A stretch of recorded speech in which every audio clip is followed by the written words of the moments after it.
Alors, j'ai fait passer le brevet 2025 de mathématiques à GPT-5.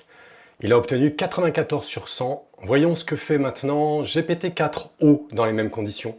Alors, dans cet exercice qui est plutôt facile, il se débrouille très très bien globalement, mais il fait une énorme erreur sur les multiples de 6, ce qui est quand même très très étonnant. Il obtient... Dans cet exercice, c'est catastrophique. Dans toute la partie A, il est incapable de rédiger correctement un théorème. Je signale quand même qu'il a réussi à faire le théorème de Pythagore dans un triangle plat. Par contre, toute la partie B est bonne. Ça donne donc comme résultat...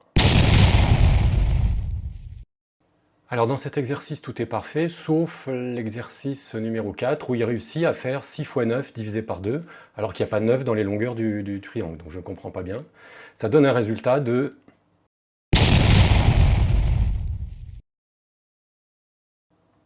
Cet exercice a été parfaitement réussi, même mieux finalement, en tout cas pour le début, que GPT-5, puisqu'il a rédigé correctement le programme de calcul. Dernière question, il n'a absolument pas compris, il ne fait pas le rapport avec les questions précédentes. Il obtient...